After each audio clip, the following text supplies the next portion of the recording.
Hampshire, home of 3 of New Hampshire's governors, of which I can name only one. Fellow by the name of Prescott, politicking with Mr. B. You want it, you got it, whether you want it or not. I'm here, and we've got some things to be talking about this evening, not the least of which is something that's going to be hitting you, of course, big time in the pocketbook for quite a while. But before we get into anything else, our engineer, Blazeman, happens to have something that we'd love to roll out. And every night I say, Blazeman, run up the colors, please. Let's get this show on the road. I pledge allegiance to the flag of the United States of America and to the republic for which it stands, one nation, under God, indivisible, with liberty and justice for all. And when I say all, I mean all people, male, female, whatever color you may be, whatever way you may talk to, whatever deity there is.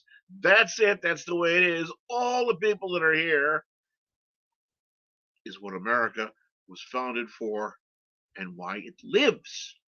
Well, of course, we do have the problem that's going on, of course, in the south of the border and at the border in the south. And the people are coming up. Not to mention, of course, things that are now cropping up because related to that, because sneaking in through all those dreamers, the dreamer, they're not illegal, they're dreamers. Our big time Venezuelan gangsters. That's right. Entire gangs, organized crime, such as the like we've never seen. If you thought that what they had with what they used to call the mafia was with that and everything else was running through things around here in the United States, you ain't seen nothing yet. Because now here on American soil is starting to manifest things that happened 100 years ago during the roaring 20s. Well, here we are. We're in the 20s again, ladies and gentlemen. The roaring 20s. And what's there? What's happening? Why, of course, we've got Venezuelan mobsters coming now, along with the rest of the Mexican drug cartel people and whatever else doing their things. We've got these other things coming in with the, I don't know, what do you want to call the theft and whatever else, rings and whatever else. Ladies and gentlemen, we're fucked. Okay? We're fucked. Because of all these different stupid laws these people come out with, well, you can arrest somebody, but they don't have to have bail, you can get out, whatever else. This country is circling the freaking drain. There's very, very little that's going to straighten things out. And in a couple of minutes, we've got some videos to get going. But before I get any further with that, first thing I want to do, I want to touch on something else. I've done this before. It's this time again. It's that time of year again. And it's a good time of year, ladies and gentlemen. The Girl Scouts are doing these again. Girl Scout cookies. It's Girl Scout cookie time. Yay! So when things start coming around, I have some very dear friends up in Maine. Young lady who did remarkably well selling Girl Scout cookies. And she's doing that. And unfortunately, something's going around. She might have some sort of medical issues. So we pray things get worked out with her and whatever else, and she's able to go ahead and top her sales from last year and do whatever else. But wherever you're, it's a great program, and they make incredible cookies, which it's a wonderful benefit you get from donating, and it's costing $6 a box now. But you know what? For kids, for something like this, it's worth it.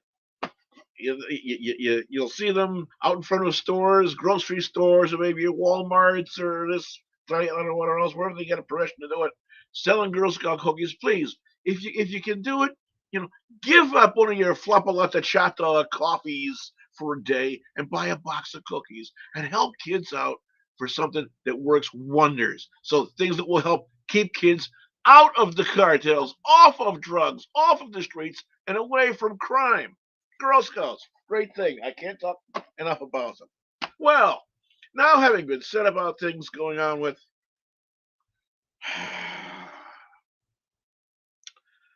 talking about buying things and prices and so forth. Prices, I'm sure you've all realized, have been going up, and the portions of items that you're buying have been going down, and sometimes for a while the prices were remaining the same, but the amount of what you're purchasing inside a package, they call it shrinkflation. Shrinkflation. And now the shrinkflation has gone about as far as that can do. Well, shrinkflation has happened. You're still buying only that reduced amount, but now those prices are going up. And that laughable louse down in Massachusetts, Elizabeth Warren of all things. Yes, that's right.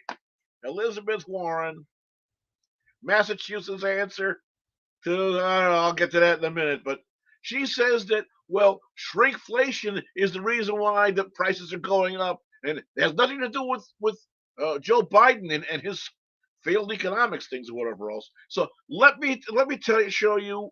I can sit here until I'm blue in the face about how stupid what she said is, or I can show you.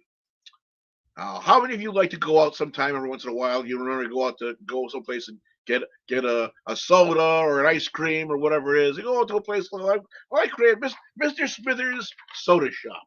Let's go to Mr. Smithers Soda Shop, ladies and gentlemen, and we're gonna get ourselves back. Let's step back 10 years. Go to Mr. Smithers Shop. Let's get ourselves a nice ice cream soda. We'll get an ice cream soda here at Mr. Smithers mainstream American life 10 years ago. You go to Mr. Smithers Shop and you got a nice ice cream soda to look like that. Nice, see how nice it is inside there and whatnot. And it cost $1.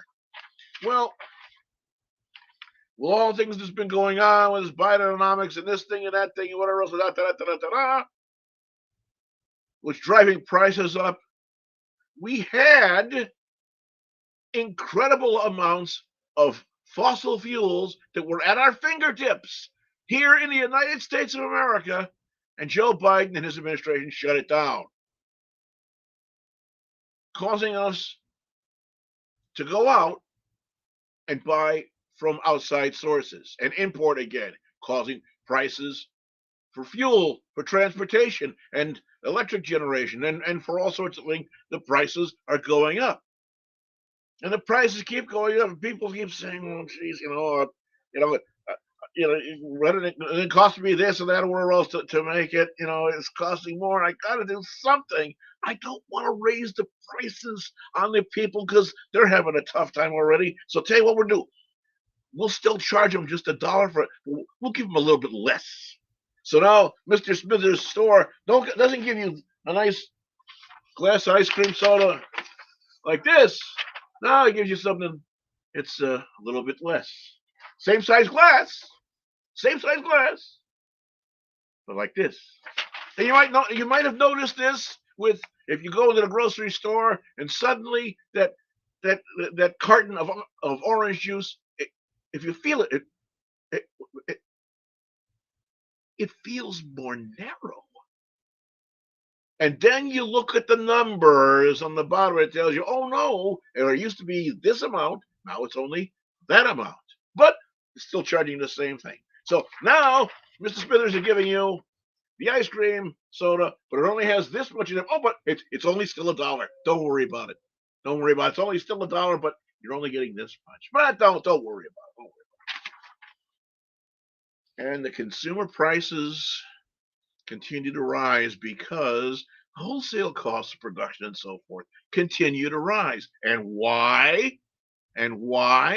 Because of President Biden and his administration's failed economic policies, the resultant effect of prolonged Bidenomics. Now at Mr. Smithers' store, you can get less of an ice cream soda, and it's now costing you not $1, but $2.50. And this is going to keep going on, ladies and gentlemen. This shit is going to keep happening. And I can prove it. Why? Because just today, just this very day today, on Fox News, they said in 2020, beef cattle were culled because of COVID, this and that, and whatever else. Poultry, they killed off poultry, this and that. They killed off a bunch of beef cattle, whatever else, because of COVID concerns and the downplay of COVID and whatever else. Now in 2024, prices, you've seen them all, of beef have gone up through the roof and they're still climbing. 2024 feeder cattle shortage, a feeder cattle shortage because why? 2 years ago, 3 years ago, 4 years ago, they were killing off cattle, so now there wasn't enough to keep the herds up. Now they got to play catch up, and it takes minimum of 2 years. 2 years for cattle to get from birth to the time where they get butchered and put out so that you can get it shrink wrapped meat in your butcher's showcase. And prices are going to continue to go up. Then right here. And my source, of course, from Fox Television News this morning, 2/7 of 24. But, what's to blame for this? No. Besides Biden himself saying, oh, it's the MAGA Republicans, blah, blah, blah, blah. But Elizabeth Warren, the Massachusetts answer to genuine handmade moccasins, opines that shrinkflation is the cause of rising prices, not Bidenomics. So wait. Let me see if I get this straight. You're raising prices and you're reducing the amount of whatever it was we're being given, and because of that, you're raising prices. That's what's called circular logic, ladies and gentlemen. Makes absolutely, positively, unequivocally no sense whatsoever. But because Elizabeth Warren, the Massachusetts answer to handmade genuine moccasins, opines shrinkflation is cause of rising prices, not Bidenomics. Frankly, ladies and gentlemen, that law makes about as much sense as saying my belly is fat because Jell-O jiggles. And we have a comments here, by the way, from someone. Thank you very much. By the way, 508-974-4231. Call in, please. Crispy Farco says, and the sad part is Mr. Smith's soda store ain't making a penny extra. The government is making everything extra, and Mr. Smith feels like he's robbing his customers. Exactly. Thank you very much, Crispy, who also said that, to be fair, they've been doing that to pasta and ice cream. Yes, we know that. I was just using the ice cream thing as a simplified way of making an example. But yeah, anyway. Hello, all. Share the show. Thank you very much. I want to say thank you very much for watching. So, yeah, this is what's going on, and this is what they're trying to put out there now, saying that, no, Bidenomics has nothing to do with it. Prices are rising because prices are rising. And amounts that you're getting for the amount of money that you're spending is going down because prices are rising. This is what they're saying. It is, again, what's called circular logic. It makes absolutely no sense whatsoever, and it's fully expected by people like Elizabeth Warren. Well, that having been said, ladies and gentlemen, we've been sitting here talking about this, flapping my guns now for a couple of minutes. How do you feel about that? Please, by all means, 508-974-4231. I want to hear from you. Call in, please. We'd love to have some discussion and some input from the people out there. In the meantime, Mr. Blazeman, our engineer, is sitting back waiting for me to say, we've got a video now that's going to start talking about the next subject that we're going to be addressing. And if you've got that available, Mr. Blazeman, the video of an interview with the Shah of Iran, the fellow who was in charge of Iran before the overthrow back in the late 1970s, talking about what was going on with the Palestinians way back in 1979. A CBS television interview. Mr. Blazeman, if you got that video, you can go ahead and roll that, please. I hope you got it. Are you still there with it? Here we are. They had the sympathy of many people, almost all the countries in the world, persecuted people, stateless people, looking for a home or something. Yeah. You know, exactly like the sympathy that the Jews had when they were searching for a home. Right. But our good Palestinian friends must know that there is only a limit to where they can go and bully the world. Bully the world? Yes, by terrorism and blackmailing and this and that. You know perfectly well, Your Majesty, that the leaders of the Arab world find the Palestinians as much a problem almost as the Israelis do. Isn't that a fact? What I can say is that they should really open their eyes, reassert their situation, and if there is a hierarchy and someone there in command Of the Palestinians, you mean? of the Palestinians, to start a new policy, because the actual one is going to lead them nowhere. With whom do they really have understanding? With Assad, with Sadat, with Hussein? That's a very good question. They have none with any of these leaders. Not to my knowledge. And they seem to be out of control. It seems so today. And what about the Arab leader who supports the Palestinians, the terrorists, with his oil money, Muammar Gaddafi of Libya? He's crazy. You really believe that? Oh, yes. No doubt the man is absolutely irresponsible and crazy. The Palestinians obviously had the sympathy of many, many people, almost all the countries in the world, persecuted people, stateless people, looking for a home or something. Yeah. You know, exactly like the sympathy that the Jews had when they were searching for a home. Right. But our good Palestinian friends must know that there is only a limit to where they can go and bully the world. Bully the world? Yes, by terrorism and blackmail. So, ladies and gentlemen, there you have it. Proof positive that this problem with the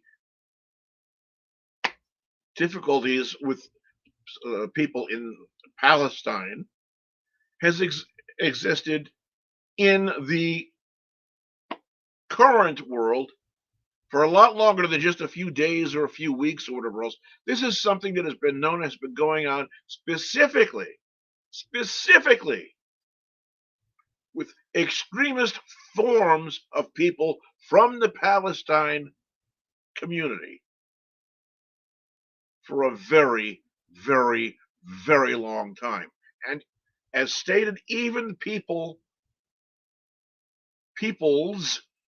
from surrounding areas, from surrounding communities, from surrounding Arab states are all saying exactly the same thing that you're hearing now.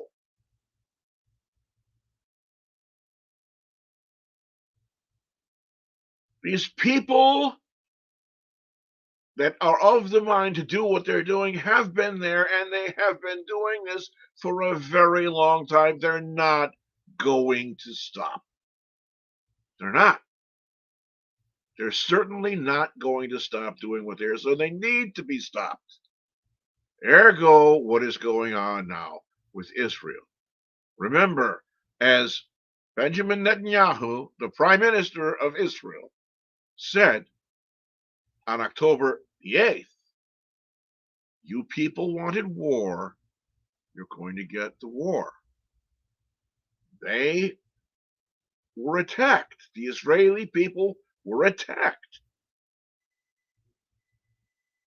They were attacked, not the other way around. The Palestinians were attacked.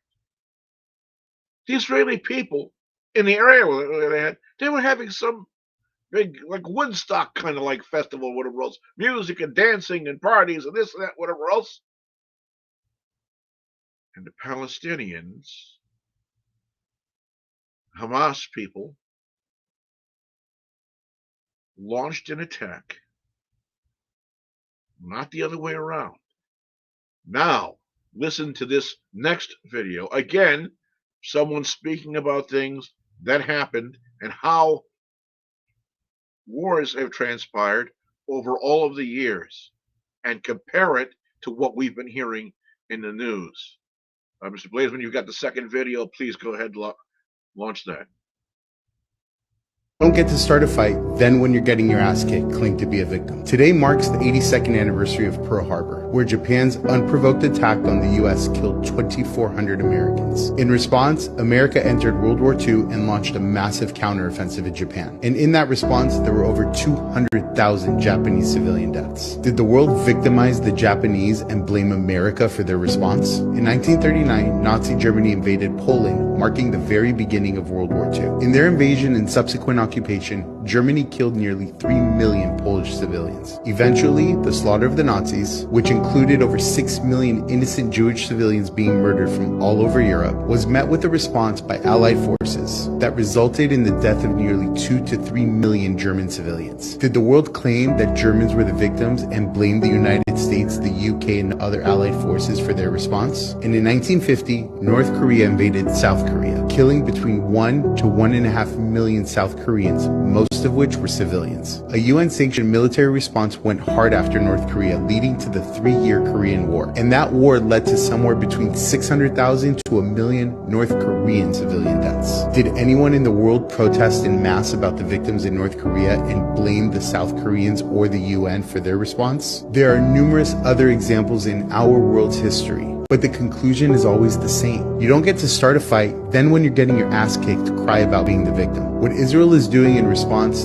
is exactly what they should be doing. And it's exactly what every other nation in our history has done when being attacked. But look at Japan and Germany today. They're both thriving democratic nations whose militant regime was only eradicated through a massive response to their attacks. This is why Israel has no other choice. If you want the Palestinian and the Israeli people to have any chance at peace, Hamas must be gone. You don't get to start a fight.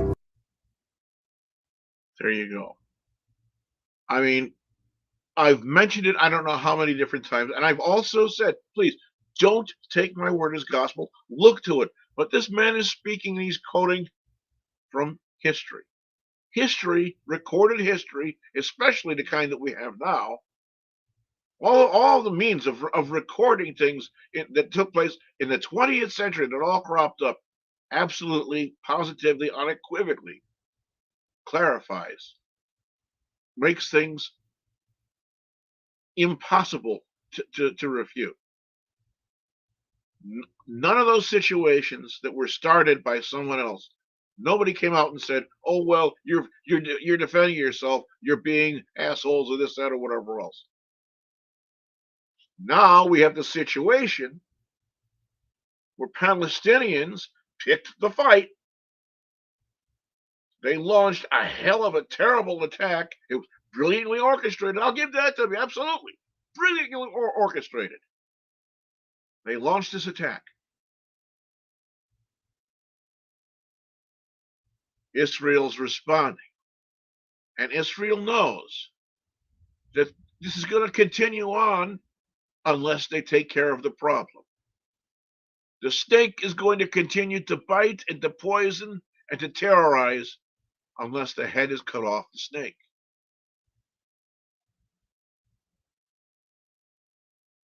They're not picking the fight.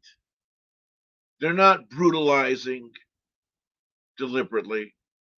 They're not overstepping. They're doing what needs to be done. The problem is the people here in this section of the world aren't there. They haven't lived under the fear. They don't know and don't understand. It's like the same situation we were talking before about the food. You go to the grocery store, you go up to the butcher's case, you see a nice roast or a steak or something like that, nice in a package with plastic wrapped around you, pick it up, you bring it home, you eat it. How many of the people that are doing that have ever given any consideration to knowing and watching and seeing exactly how things go from that cattle being born, being raised, gone through, and then being brought to the point of being butchered, killed, butchered, cut up, and then made into whatever cuts or this, that, or whatever else, and then packaged. Most people never do that. They never see that. They don't want to see it. And all they see is this nice piece of meat or whatever right there in a butcher's case. So they bring it up, pick it up, bring it home. Not knowing that, yeah, there's a dirty part to it. You get your hands dirty, you're going to eat meat. Well, these people picked a fight. And now they're getting their ass kicked. And they deserve it. And unfortunately, there is collateral damage that happens.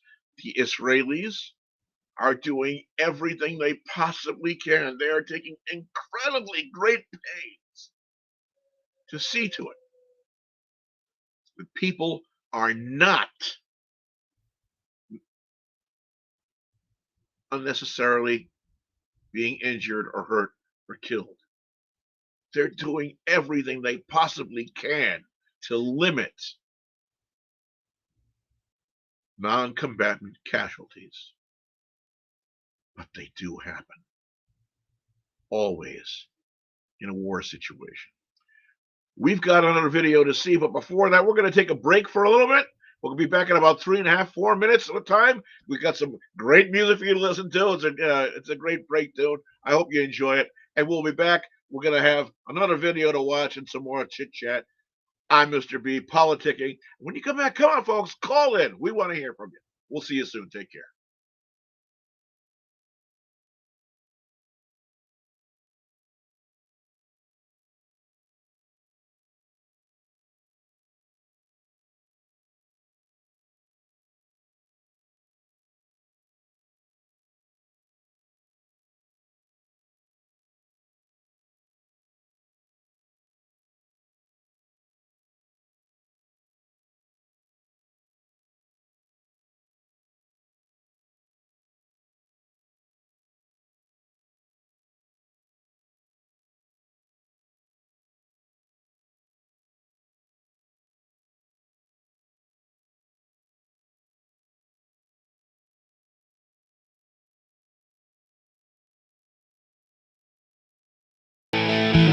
No matter what you are, I will always be with you. Doesn't matter what you do, girl. Ooh, girl, want you. No matter where you go, I will always be around. Won't you tell me what you found, girl? Ooh, girl, want you.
what a great tune we got there. Thank you very much, Mr. Blazeman, the engineer, for coming up with that thing. Incredible, nice thing. Great guy he is, and he's a hell of an engineer, too. Thank you very much, Mr. Blazeman. All right, 508-974-4231. Call in. Let's hear from you. We're talking now about what's going on over in the Middle East with the Palestinians. What are we going to do with them? What's to be done with them? What's going to happen? What do you think is going to happen when all the shooting is done over and done? In the meantime, we've got a new video to come up. Another thing for us to watch. Mr. Blazeman, if you're ready with that, you can go ahead and launch that. I appreciate it.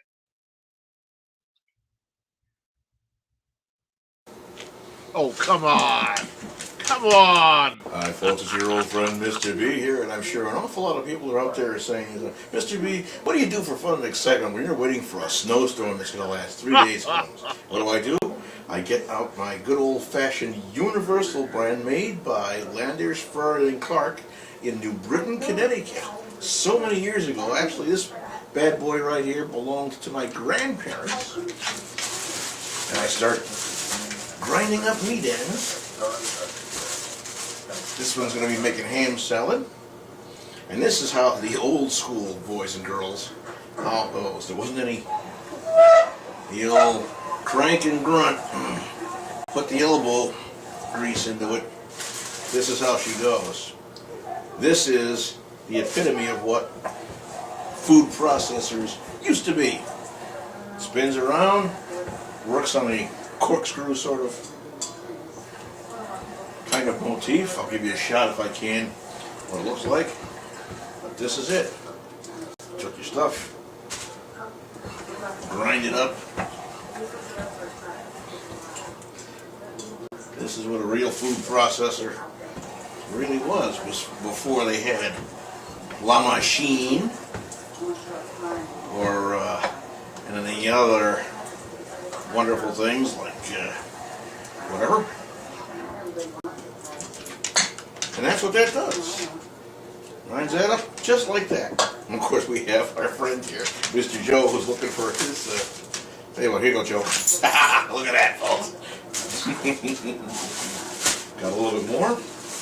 Whatever it is. Grind them up. Put it inside. Just takes it right in. And this, even though it's manually operated, is still a machine. Now, you may ask, okay, now you're grinding up all of these meat ends. What do you do with it? Well, I turn it into ham salad. And to do that, we get our mayonnaise and some sweet pickle relish. Mix it in, maybe put some onion in as well. It depends on the individual taste. And something like this, you can make sandwiches for weeks like this. Here, I'll give you a little shout. Let me see if we can get a little shot of this. Can you imagine a relic like that? Look inside there. There it is. A little spin aroundy. Just works on that principle.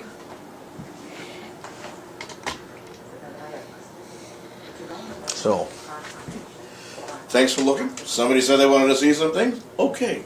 Hi, Mom. I'll see you later. Ladies and gentlemen, just to let you know, that corkscrew sort of thing that's inside there is called an Archimedes screw. And what brings or forces things forward is called the Archimedes principle. It's something that was developed way back in the time, actually, of the ancient Romans. Believe it or not. The ancient Romans, when they had come up with the ideas with the aqueducts to bring water up to Rome, and that was how one of the reasons or ways that they pumped water with something called an Archimedes screw. It's a very good principle. You can see it works that way. And that thing that I have actually was made. It was my grandmother's from when my grandparents had moved here from Italy. It's one of the things that they'd had. And that thing, I still use it today to make sausage with. So it was made by a company called Landers, Furry, and Clark in New Britain, Connecticut, about maybe a mile and a half, maybe pushing 2 miles from where I was born and raised. A very large foundry, but they made all sorts of things. Anything from things such as that, waffle irons, toasters, refrigerators, everything. They made things under the Universal brand name for many, many, many, many years. The company, unfortunately, is gone now. The name has been sold off to some company overseas, I'm sure, somewhere, or whatever else. They're making these, but they're not making them the quality that this is. And I still enjoy it, and I can just using it. I can still hear my crazy mother's voice. But that was it. Thank you very much, Mr. Blazeman, for sharing that with us. I'm glad to do that. This kind of takes the light off the top of the subject of the Palestinians and so forth. Now, again, 508-974-4231. Call in if you'd like. I'm going to do a little bit more talking, but I am, ladies and gentlemen, I spoke about this with the engineer. We are going to be doing a bit of an abridged show this evening because, unfortunately, I am just dealing with a health issue that predicates the fact that I'm not going to be able to make the entire hour this evening. That's whenever you're ready. No, no, I'm not quite ready yet. What do you folks think? I'd love to hear some input from people. What is going to happen with the people of Palestine? Are things actually going to return to the peaceful days that were before all of this, or is this something that's going to be a prolonged issue and problem and fighting and terrorist type activities and whatever? Personally, I think it's going to take a hell of a long time. I really do. And I know that the Israeli people are doing everything that they can and trying to do things the right way. But the problem is there's an awful lot of, as they say, it's bad blood. It's going to take a lot of time and things such as time, definitely, attrition before things smooth out. It may take decades. I do pray sometime that it actually comes to peace and everybody lives together in harmony. It would be wonderful. Is it going to happen immediately? That answer is no. And sadly, now with the other issues that we have, we don't only have the Hamas, we got the Hezbollah, we got the Houthis, and we got the Iranians, which are doing whatever they can to continue and perpetuate and expand the conflict and the turmoil. It's a sad thing. It's a very sad thing. And unfortunately, for those of us here, we can sit around and say what terrible stuff and crack open a beer and armchair quarterback all we want. We're here and they are there. And we're just going to have to sit back and wait and watch. Okay, ladies and gentlemen, unfortunately, I'm just not making it. So I'm going to have to say, and we're going to call this an early evening. I thank you very much for watching. One thing I do want to tell you about is we will be moving. We will be moving same night, a little earlier. We're going from the 8 o'clock hour to 7 p.m. and we are going to be followed by the people, my dear friends that run the situational awareness. I-12 people, wonderful people, very, very informative. You want to tune in, you want to watch them. I-12 GIA people, these guys know what they're talking about. They've got their pulse, their finger on the pulse of everything that is important to situational awareness and protecting yourself, protecting your family, and living a better and safe life. Okay, that having been said, I'm Mr. B. I thank you very, very much for watching. I'm sorry, I don't know if you can hear me or not, but I'm getting more hoarse by the moment as we're talking. So I'm going to say thank you very much for watching. Good evening to our dear friend Blazeman, who's been a wonderful engineer. And we will see you again next week, 7 p.m. Wednesday night, and then followed by the I-12 GIA people.